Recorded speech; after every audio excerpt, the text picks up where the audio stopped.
জান্নাত পেতে চাইতো সবাই। আজকে আমি আপনাদেরকে জান্নাতের একটা সোজা পথ দেখায় দেব। যারা আওয়ামী লীগ করে তারা বলে আমরা জান্নাত পাবো। মাননীয় প্রধানমন্ত্রী শেখ হাসিনা এই যে কষ্ট করে পথঘাট করতেছে, এরপরে ইসলামিক ফাউন্ডেশন করতেছে, তারপরে মডেল মসজিদ করতেছে, সে যখন ভাষণ দেয় সে বলে আমি জান্নাত পাইতে চাই, তারও জান্নাত পাওয়ার আশা। যে আওয়ামী লীগ করে সেও আশা করে যে আমি জান্নাতে যেতে চাই। যে বিএনপি করে তারা বলে যে আমরা বিসমিল্লাহ লাগাইছি, সংবিধানে আল্লাহর প্রতি আস্থা বিশ্বাস এটা আমরা সর্বপ্রথম নিয়ে আসছি, আমরা কত কিছু করছি, সুতরাং আমরাও জান্নাতে যাইতে চাই। এরপরে চরমরায়ের লোকজন বলে আমরা জিকির আজগার করি, মানুষদেরকে মুরিদ বানাই, নামাজের দিকে আহ্বান করি, আমরাও জান্নাতে যাইতে চাই। জামাত ইসলাম যারা করে তারা চিন্তা করে আমরা ইসলামের জন্য রাজনীতি করি, আমরা মিছিল করি, মিটিং করি, ইসলামকে প্রতিষ্ঠা করতে চাই, আমরাও জান্নাতে যাইতে চাই। এমনকি এদেশে তো অনেক মাজার পূজারি আছে, অনেকেই বলে যে পানির তলে বাতি জ্বলে ঝড় বাতাসেও নেবে না, খাজা বাবার মুরিদ হইলে নামাজ কালাম লাগে না রে বাবা, নাউজুবিল্লাহ পড়ে। এরাও আবার বলে যে আমরাও জান্নাতে যাইতে চাই। রাগ করেন না আমার কথায়, আমি নিজে শুনেছি কানে। এরপরে কি বলে, দয়াল বাবার মুরিদ আমি বড় গুনাহগার, দয়াল যদি দয়া করে তাতে হব পার। নাউজুবিল্লাহ পড়বো না। শুনছেন না এগুলো আপনারা? আছে অনেকে, তারাও আবার কিন্তু জান্নাতে যাইতে চাই, তারাও বলে আমরা জান্নাতে যাব। আসলে জান্নাতটা কোথায়? জান্নাত কোন জায়গায়? জান্নাতের মালিক কে? জান্নাতের মালিক কে? চিৎকার দিয়ে বলেন কে?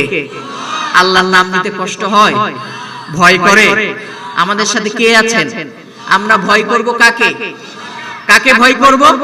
যাদের হৃদয়ে আছে আল্লাহর ভয়, তারা কভু পথ ভুলে যায় না।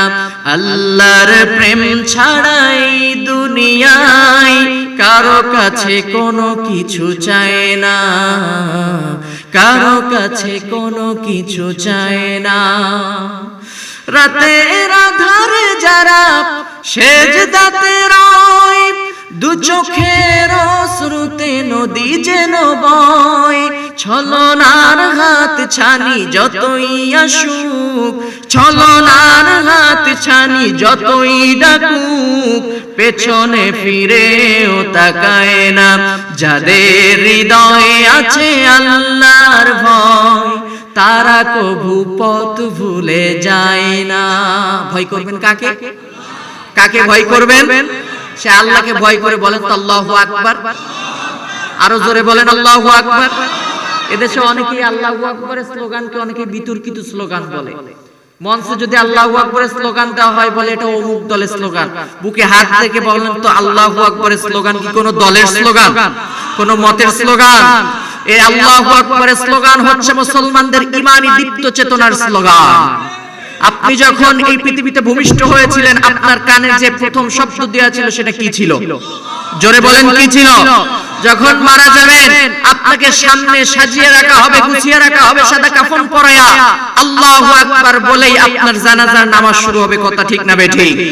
আজকে যেই আল্লাহু আকবারের স্লোগান ছাড়া নামাজ হয় না, আল্লাহু আকবারের স্লোগান ছাড়া জানাজার নামাজ হয় না, কোনো কিছুই হয় না, সেই আল্লাহু আকবারের স্লোগানকে যারা বিতর্কিত স্লোগান বলে, আমি তাদেরকে বলবো আল্লাহু আকবার স্লোগান যদি তোমার এতই অপছন্দ হয়, তুমি যখন মারা যাবা বলবা তোমাকে যেন জানাজা না দেওয়া হয়, অমুসলিমদের মতো পুড়ায়া শেষ করা হোক, আর না হয় মাটির তলে পুঁতে রাখা হোক, কবর দেওয়ার তোমার কোনো দরকার নাই। কথা ঠিক না ঠিক? মুসলমান হিসাবে আল্লাহু আকবার স্লোগান আওয়ামী লীগ, বিএনপি, জামাত ইসলাম কোন দলের স্লোগান না, এটা মুসলমানদের ঈমান পরীক্ষার স্লোগান, ঈমানি দীপ্ত চেতনার স্লোগান। কথা ঠিক না ঠিক? এজন্য আমরা ভয় করব কাকে? আল্লাহ বলছেন ওয়ারাব্বাকা ফাকাব্বির, তোমার রবের স্লোগান কি? তাকবীরকে উঁচু করো, বড় করো, তোমার রবের স্লোগান বড়ত্ব হিসাবে, বড় হিসাবে তুমি ঘোষণা করো। এই অর্ডার কার?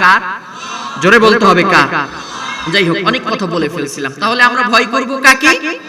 আল্লাহকে ভয় করব। আমি আজকে আপনাদের সামনে এই কথাটাই বলতে চাই যে আল্লাহ রাব্বুল আলামিন যেহেতু তার জান্নাতের মালিক, তিনি জান্নাত সৃষ্টি করেছেন, তিনি আবার জাহান্নাম সৃষ্টি করেছেন। নাকি কোন পীর সাহেব জান্নাত সৃষ্টি করছেন? কোন মুরিদ সাহেব করছেন? ইমাম সাহেব করছেন?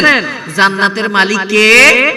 আল্লাহ তাআলা হচ্ছেন জান্নাতের মালিক। এখন আল্লাহই বলে দিবেন জান্নাতটা কোথায়। আমি বললে হবে না যে জান্নাত কোথায়, কোন পীর সাহেব বললেও হবে না, কোন নেতা সাহেব বললে হবে না। জান্নাতের পথ দেখিয়ে দিবেন কে?